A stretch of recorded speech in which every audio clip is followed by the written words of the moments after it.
Chit Chat Studio. Je suis avec Joanie Pietracoupa et là, on va expliquer 3 concepts vraiment importants parce que je pense que c'est important de s'éduquer un petit peu là-dessus. Oui. Puis de savoir la différence. On va vous expliquer dans notre mot puis notre perception, notre opinion, qu'est-ce que c'est la différence entre le body positivity. Oui. Donc, la positivité corporelle. Ouais. Positivisme corporel. L'acceptance de son corps, donc le body acceptance. Oui. Et le body neutrality, donc la neutralité corporelle. Oui. On va commencer avec une petite définition de body positive. Ce balado est une présentation de Eros et compagnie. Vous avez le code promo SOMEGIRLTIME qui vous donne 15% sur la boutique Eros et compagnie. Puis ça aussi, ça pimente votre vie sexuelle. Bonne écoute. Oh, it's time for some girl time. Bon, donc ça, c'est en fait de célébrer et d'être positif dans l'image corporelle qu'on a de nous-mêmes et de ce qu'on présente aux autres.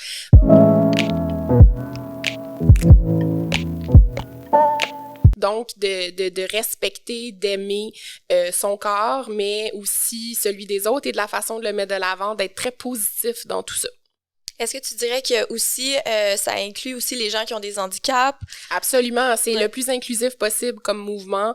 Puis c'est vraiment, tu sais, d'inclure vraiment de toutes les tailles, là, du plus petit au plus gros, en passant par justement les gens qui ont des handicaps, d'autres types de diversité là, physique auxquels je pourrais ne pas penser en ce moment, mais oui, qui inclut le plus de gens possible puis de présenter ça de façon positive.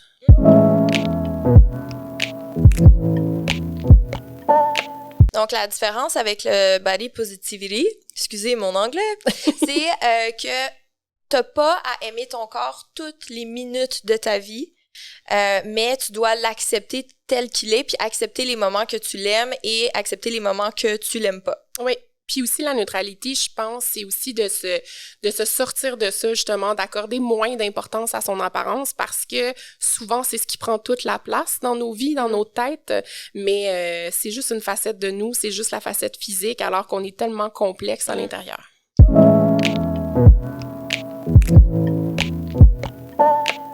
Puis, je dirais que la différence entre body acceptance puis body neutrality, c'est que t'as pas à avoir d'opinion. Puis je pense que toi, tu prônes le body neutrality. Absolument, absolument. Moi, la neutralité, je trouve que, c'est ça.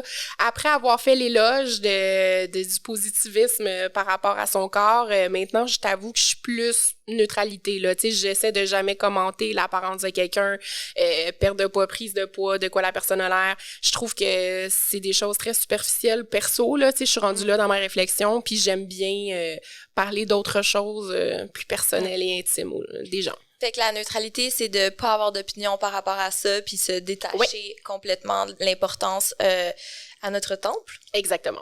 Et voilà, fait que je vous invite à mettre en commentaire quel de ces concepts et de ces mouvements vous touche le plus puis que vous reconnaissez. Personnellement, j'aime beaucoup le body acceptance. Oui. Peut-être qu'un jour, je vais osciller vers le body neutrality. C'est un cheminement, puis... Oui, c'est un travail de tous les jours. Fait que je vous invite à faire ça, puis merci de votre écoute.